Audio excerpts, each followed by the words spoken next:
daw sa kanilang kustodiya po, Kong Mike?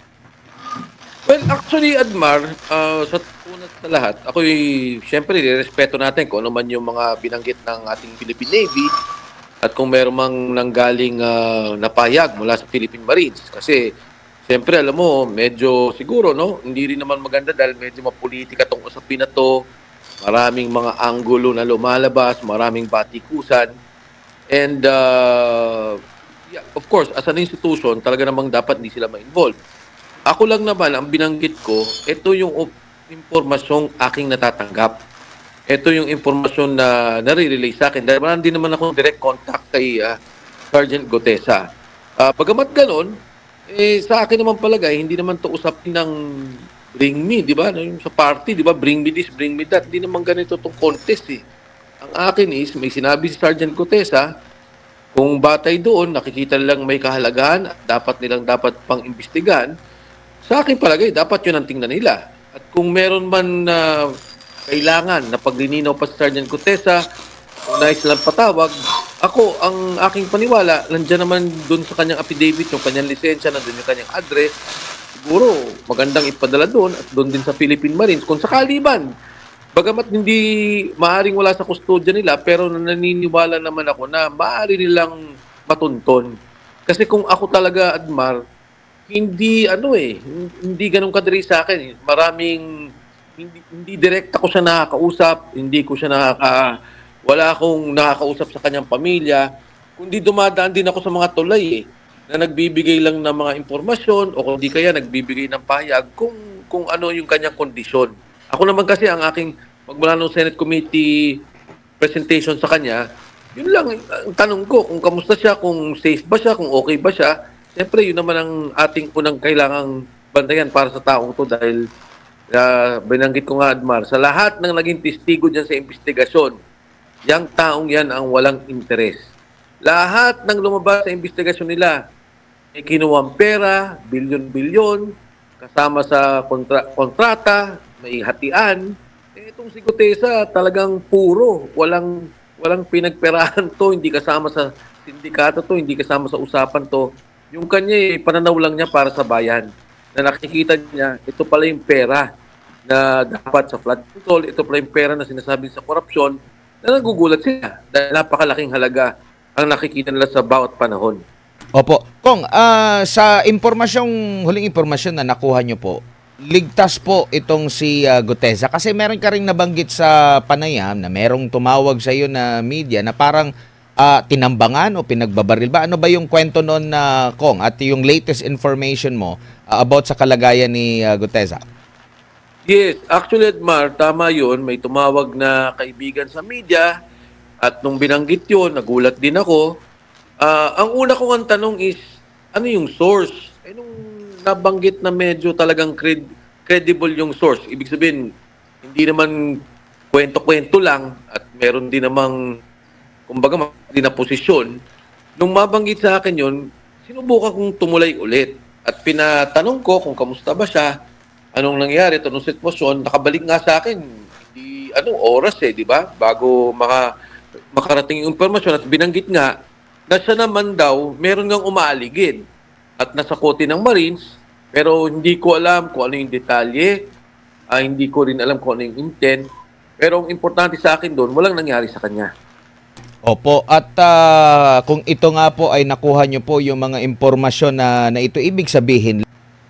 Baling ganun, Admar, kasi nga kung ano man yung intention, kung meron kumbaga kung sinistake out siya, tinitingnan kung nasan siya, kung ano bang ginagawa niya, kahit na kung hindi nila pinapahalagan yung sinasabi nito, o sa tingin nila walang kwenta yung sinasabi nito, o sa tingin nila kasinungalingan ang sinasabi ni Sergeant Orly Gutesa, hindi sila aabot sa ganung mga hakbangin. Kaya tama yung binanggit mo, Admar, na medyo talaga namang maraming nabahala doon sa mga binangga kung paano inaayos yung bilyong-bilyong pera, hindi lang tang milyon, nilalagay sa maleta, dinideliver kay Saldico doon sa doon sa bahay niya talaga sa Valle Verde. Pagkatapos i-deliver doon sa bahay niya sa Shangri-La, sa Horizon, sa BGC. At matapos noon, i-deliver daw kay Speaker Martin Romualdez. So, kay Sergeant Orly Gutesa lang ang nanggaling ang ganitong impormasyon. Opo, balikan ko po yung issue po doon sa notaryo. Kung meron po ba kayong nakikita na parang hinahype, na para bang dinudungisan yung kanyang kredibilidad, at mabigat ba tong issue ng notaryo doon sa bigat ng kanyang testimonya na talagang pinanumpaan, pinagtatanong siya doon sa Senado at nagawa naman niyang depensahan ang kanyang pinanumpaang salaysay, Kong? Kung nakita mo naman, Admar di ba kumbaga sa tao, walang ano to, walang dalawang yung nauutal o makikita mong direkta yung kanyang mga sagot kung ano yung nangyayari. Maraming kwento pa nga si Sergeant Gutesa na wala na dun sa sulaysay niya dahil hindi na naman kailangan na sigurong kasama. May mga sinasabi pa siyang operasyon sa media. Nasabi ko, Sarge, wag na sigurong kasama yan kasi hindi na naman yan kailangan dyan sa issue. Mga operasyon na ginagawa. May mga nabanggit pa nga doon sa ibang ahensya ng gobyerno, hindi lang sa DPWH. But nevertheless, Admar, yung dito sa usapin ng notaryo, nagtataka lang ako kasi sa akin, Admar, nung pinapakinggan ko, sinubaybayan ko yung Blue Ribbon Committee hearing, dalawang tao ang talagang labas ang pangalan. Si Mark Teksay at si Paul Estrada. Sila yung nagsasabi, at sinabi din to ni Sergeant Gutesa, sinabi din to ni Yusek Alcantara, hindi ko lang ma-recall kung nabanggit ni Yusek Bernardo, pero nare-recall ko, sinasabi nila, ang tumatanggap ng pera ay si Mark Teksay at si Paul Estrada, dinideliver nila. So, ibig sabihin, maraming alam tong mga taong to kung sino ang nagdi-deliver ng pera. Kasi nang tanongin ko Sergeant Gutesa, sabi niya, ang dami siya dumadating na pera, pero hindi ko naman alam kung kanino galing. Ang nabanggit nga lang niya na medyo, nasabi niya, na aktual, si Congressman Eric Yap. Pero sabi niya, linggo-linggo may dumadating na pera, araw-araw may dumarating at linggo-linggo sila nagdi-deliver almost 3 times a week.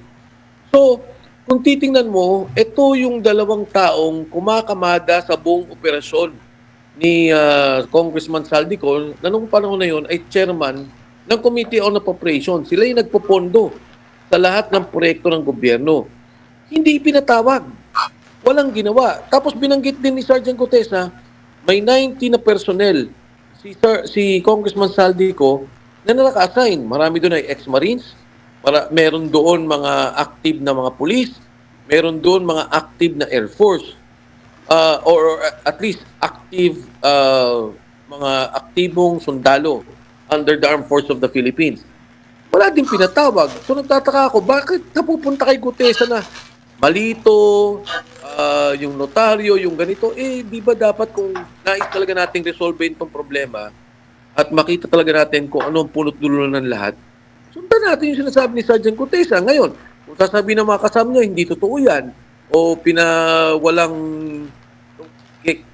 sinabi na sinungaling ang sinasabi ni Sergeant Gutesa, dito tayo magdebate. Pero ang importante, dito yung sinasabing daan kung ano nangyari. Para bang, kumbaga, Admar, sinabi ng tao, dito ho yung magnanakaw umakyat sa bakod na to, 3 po sila. Ang nakita ko ho, itong taong to. Tapos ang tinatanong, paano kayo umakyat ng pader? Hindi naman kayo makakit. Para bang nalihis dun sa issue ng ang nangyayari, nagpunta sa detalye, na wala namang connections, walang ibig sabihin sa buong kaso ng corruption at flood control projects. Masyado bang nakikita mo ba masyadong makapangyarihan yung impluwensya na umabot sa punto na nalilihis itong issue na ito? May nakikita bang ganyan na naka-impluwensya dito at parang nakatutok at actually technical lang siya doon, tapos parang ipinagmuka na dahil mali o peke yung perma, automatic lahat ng kanya mga sinasabi ay peke? Ako, hindi ko lang nakikita, Admar. Sigurado ako. Sigurado ako. Kasi yung tao, nagpunta ng notaryo. Tayo, Admar, pagka nagpunta tayo ng notaryo, nagbenta tayo ng lupa, nagbenta tayong kotse, hindi naman natin alam, di ba, papanotaryo natin. Isipin mo, nagpunta siya ng notaryo, mag-isa siya. Hindi namin siya sinamahan, walang sumama sa kanya, wala siyang kasamang abogado. Yung kanyang salaysay, pinanotaryo niya.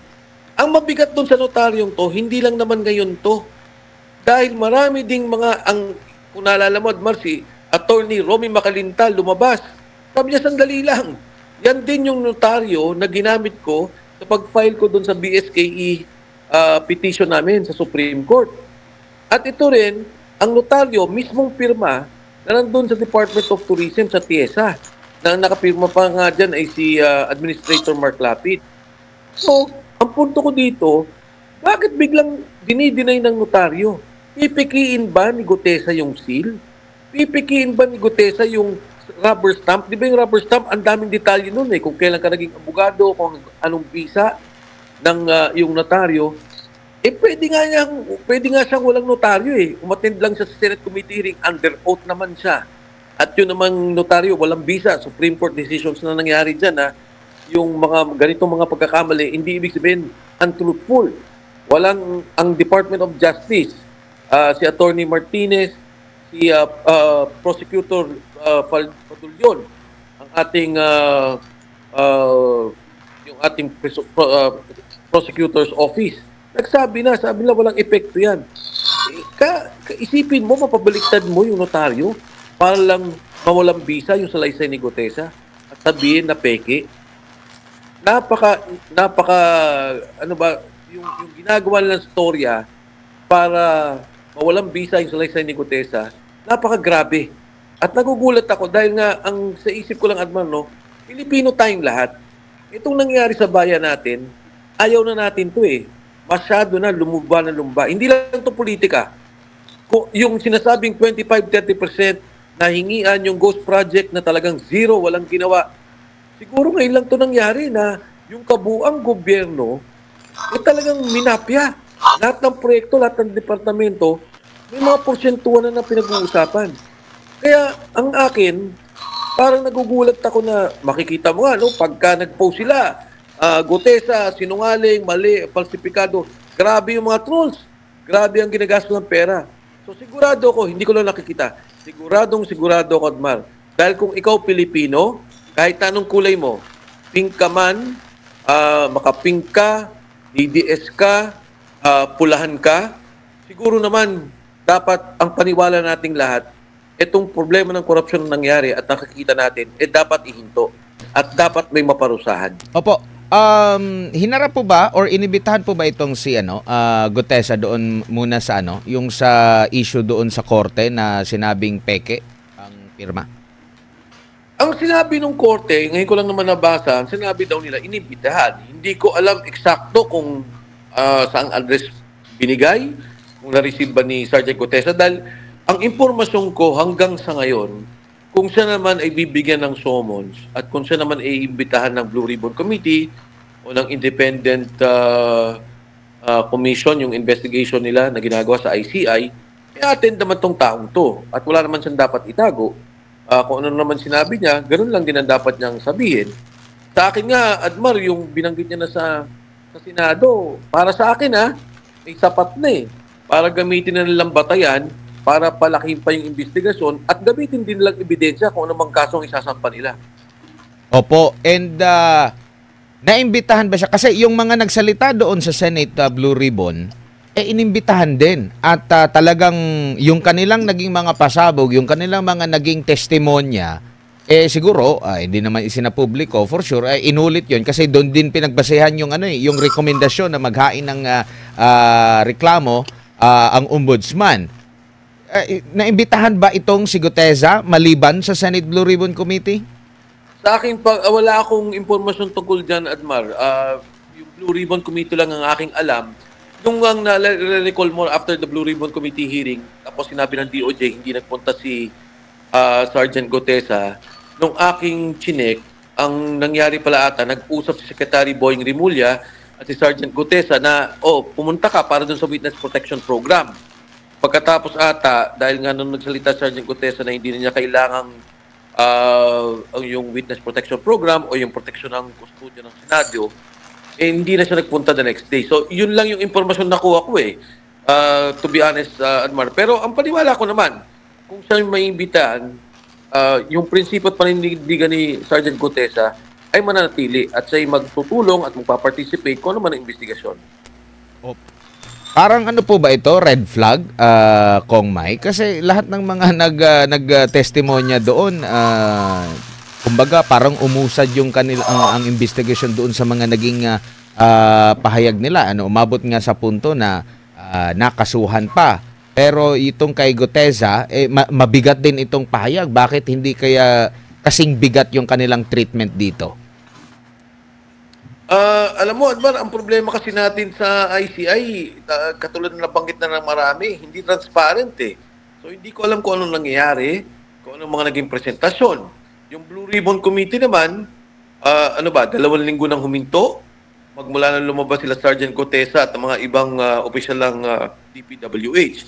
So hindi natin malaman, pero alam naman natin, Admar, na ang mga taong bayan nagmamasid at naghihintay. Sa palagay ko lang, okay na yan, nagumalaw na sila, siguro dapat, sa akin, Edman, pabilisin pa ng kaunti, hindi naman kailangan kasuhan, pero magkaroon sana ng hold order, yung kung magkakaroon ng emergency power law na ma-hold lahat ng asset, lahat ng pag-alis ng mga tao. Kasi pag tumatagal yung investigasyon o ganito, naglalabasan ng pera no? Naglalabasan ng kung ano man yung mga nanakaw siguro. Yun ang tingin kong isa sa mga hinaing ng taong bayan. As to the transparency, kailangan yun. Kasi hindi natin malaman kung ano talaga nangyari at sino yung mga dapat kasuhan. Opo, siguro bilang panghuli na lang po, Kong, ano po yung mensahe nyo sa taong bayang nakikinig? Kasi marami pang mga katunungan tapos biglang stop yung investigation ng Senate Blue Ribbon Committee. Parang ang nakikita nila saglit lang, meron ba silang parang iniiwasan or tinatanggal muna yung pressure or meron bang naratibo na parang ganun yung mga kumakalat at talagang atat yung ating mga kababayan kasi dito sa ICI hindi naman isinapubliko, hindi rin naka-livestream. Noong sinabi nila magla-livestream, medyo na late pa nga kasi meron pa daw asikasuhin. Ito namang sa Senate Blue Ribbon Committee, mabibigyan naman ng tsansa yung magkabila, na mayroong nasa majority, meron ding sa nasa minority. Kumbaga ang tingin nila mas independent pa nga yun or mas maging patas pa nga yung investigasyon doon, tapos biglang nawala na lang na parang bula, tapos ngayon sinasabi na naman na sa kalagitnaan po ng November. Ano po mensahe nyo sa ating mga kababayan sa gitna po ng mga development na ito, Kong? Well, una, Admar, yung mga nabanggit mo, talagang yan ang hinaing ng lahat ng tao.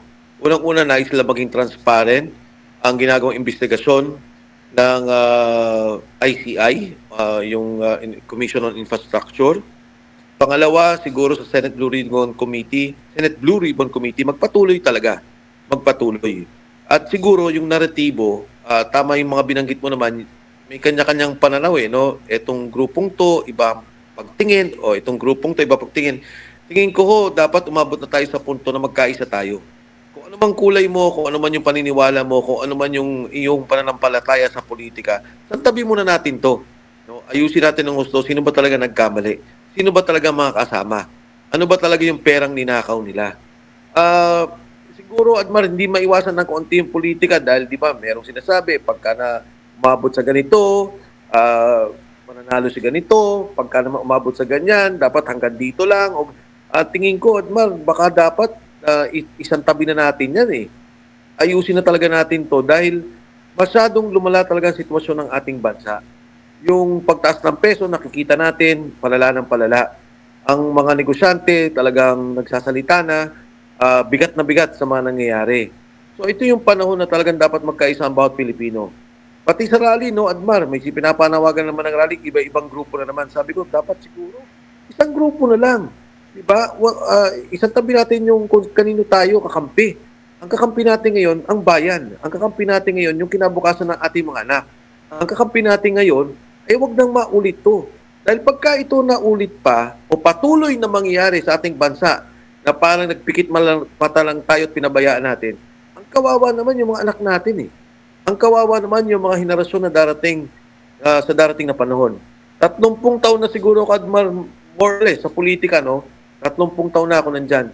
Ang nangyari sa ating bansa, palala ng palala. And siguro, ito yung panahon na talagang grabe ang nakita kong pagkalala ng pagkasindikato. Dati may sindikatong 1, 2, maliit na grupo dito. Ngayon, yung gobyerno na talaga. yung nangyayaring pagpondohan sa lahat ng proyekto, sila na talaga yung naging sindikato. Sino ang contractor dito? Sino ang contractor doon? Kaninong pondo papasok? Saan pupunta? Magkano hatian? Ito yung bagay na dapat nating hintuin. Ito yung bagay na dapat nating resolbahin para na lang, wag na ho sa atin, wag na sa politika natin. Pero sa kinabukasan ng ating bansa at ng ating mga anak. Kong, maraming salamat po sa inyong oras at panahon. Sa ulitin po, ingat po kayo.